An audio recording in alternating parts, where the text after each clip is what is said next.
In Thailand, even if the professor is wrong, even if you disagree, you wouldn't raise your hand. It's the same book, it's the same classes. The only major difference between US and Thailand, the core of it is the culture. Accept this. If you're poor, you're gonna be poor for the rest of your life. It's literally that is the culture here. Use the next 5 years to learn more about yourself. Learn about what you like. You study the World War II. It wouldn't be about how well you can recite what happened on which date, but they would ask you who should be most responsible for the start of World War II. We have to frame our question carefully here, where we're not only just trying to attract foreigners coming in, we're trying to be able to grow talents and be able to attract talents, right? Is it still important to tell kids to write essays when ChatGPT can write it for us? We really have to teach these kids these skills, but I don't think we're doing that today. Kunaitim and myself, we come from two different spectrums. Relying on the public sector is gonna be slow, and he knows that, right? I want to focus on what we can do now.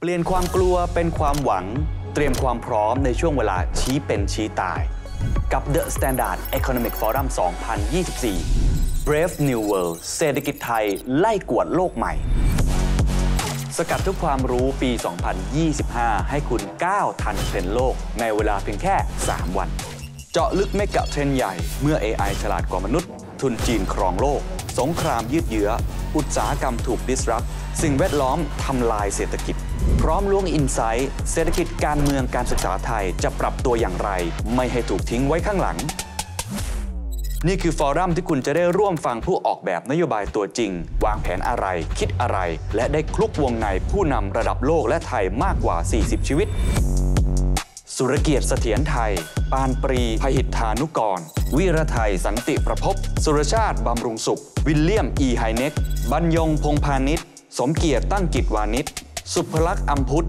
สันติธานเสถียรไทยการดีเลียวไพโรธจี๊บคลายและสปีกเกอร์ชั้นนำอีกมากมายพบกันวันที่ 13-15 พฤศจิกายนนี้ที่พารากอนหอชั้น 5 สยามพารากอนซื้อบัตรได้แล้ววันนี้ที่ซิปอีเวนต์ครับ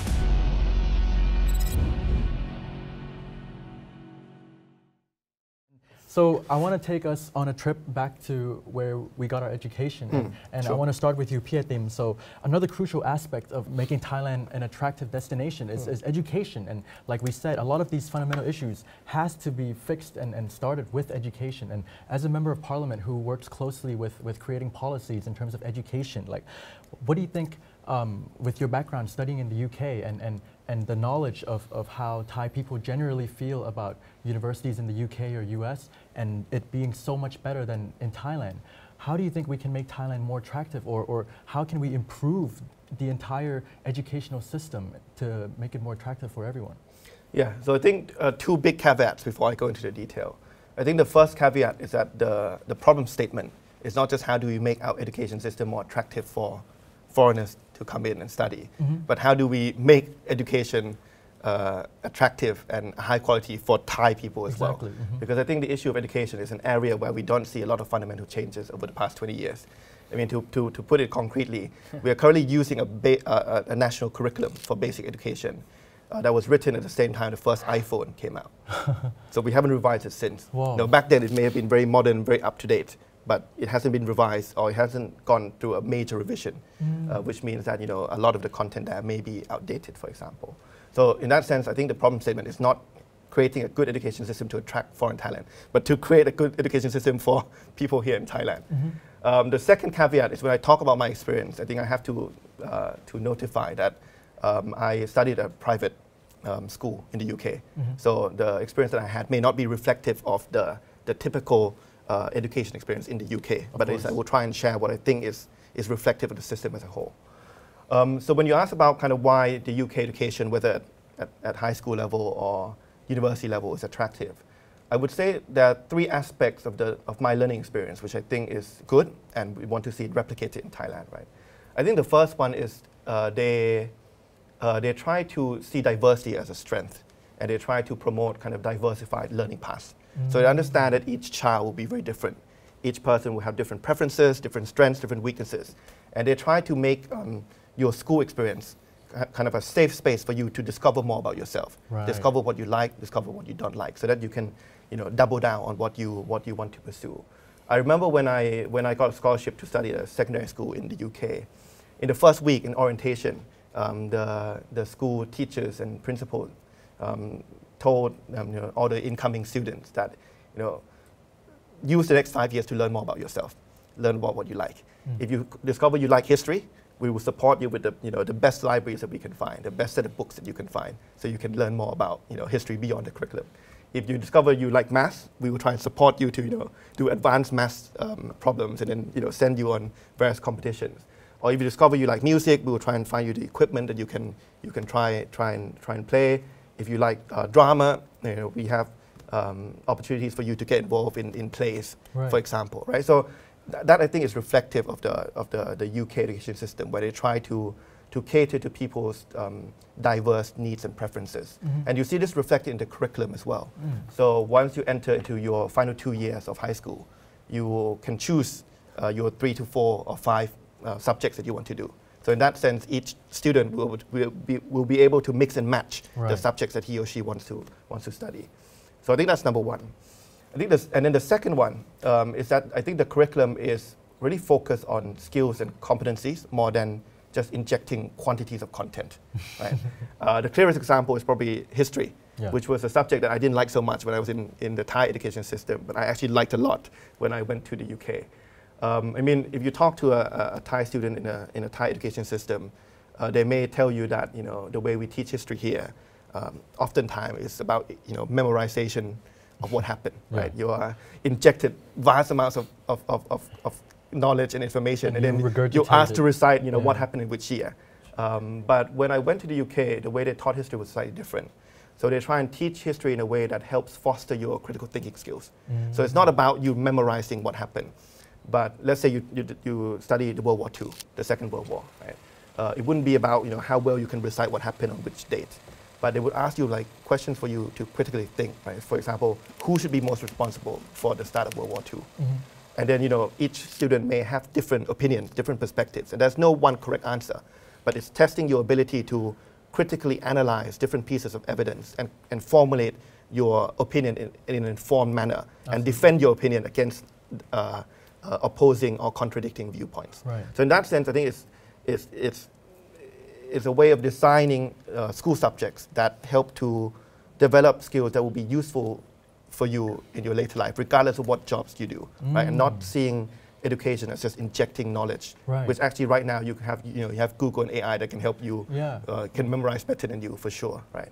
That's the second point. And then my third and final point, I think, I felt like my learning experience in the UK went well beyond what happened in the classroom. And I think people involved with the UK education system understand and acknowledge this.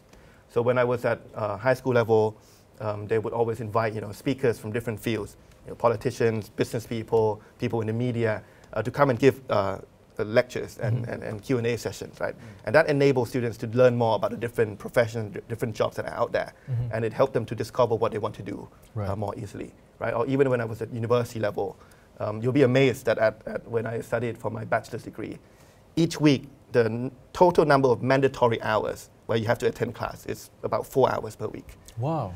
And the rest is up to you to decide. I mean, of course, you have to deliver a good quality of work to present in those 4 hours.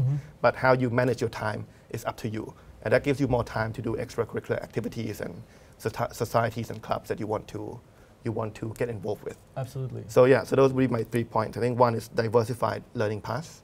2 is a curriculum that is catered to fostering skills, not just injecting quantity of information. And thirdly is acknowledging the fact that learning goes beyond your experience in the classroom.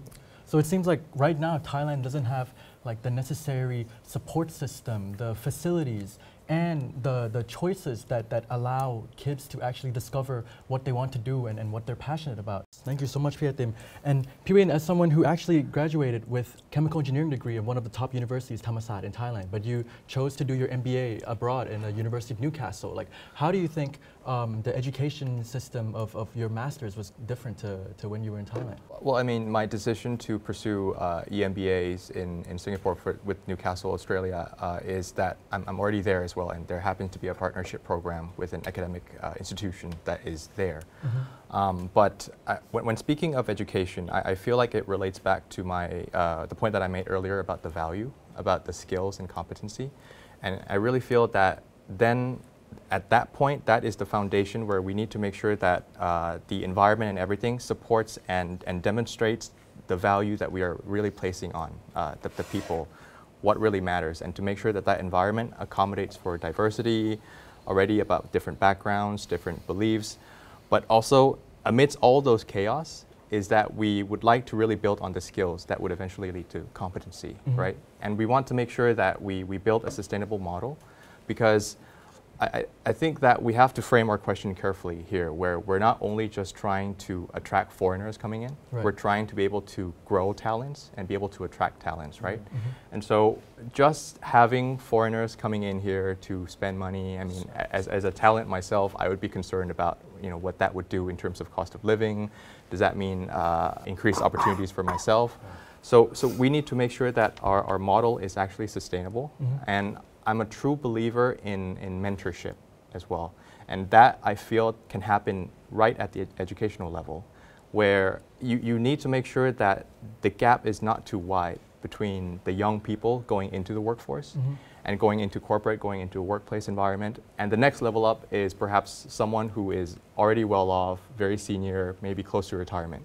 You don't want that gap to be too big, right? So you need to be able to bridge those gaps and make sure that there is someone there at the next level who is willing to invest their time and pass on the knowledge and train and enhance the skills that then would lead to further competency. But we have to make sure that that's actually where we place our values, is that above all else, we want to invest in our people, build the competency, and make sure that there's that opportunities that exist for people like myself, to come back and be able to bridge those gaps through mentorship. Absolutely. Yeah. Thank you so much. And PCK, like you mentioned before, that like the US, the UK is still a brand, right? Like having graduated from there is still something that people highly value. And how do we make Thailand become like that one day? Nowadays, there's a big trend of international schools, and Thailand and Bangkok is famous for having many good international schools, but some of the really good ones that attract foreigners to come are still franchises from the UK or things like that. Like, how can we develop our own Thai system? I really think the core issue here is not, for me at least, I mean, maybe I'm biased, but I don't think the core issue is how can we attract foreigners to come study in Thailand. The core issue is how do we have an education system that we develop Thai people, right? It's home court here. We have to think for our people. I mean, expat is one thing, right? We love them. But we have to have an education system that we develop our people. And for me, Kunaitim and myself, we come from two different spectrum. He comes from the public sector, I'm coming from the private sector. Right. So relying on the public sector is gonna be slow. I mean, he knows that, right? Before he goes to the parliament, before it becomes a law and everything, it's gonna take maybe years, right? So I want to focus on what we can do now, right? Without relying on the public sector yet. I have this good faith that the public sector is going to do the best thing for the citizens. But for me, I really do believe that when I was studying in the US and when I was in Thailand, and I had the opportunity to be at multiple classrooms and ask multiple students, it's the same book.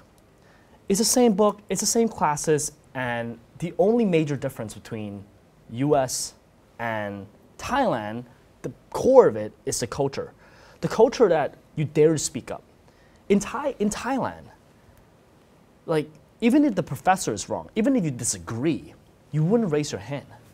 You wouldn't say that, that's not right.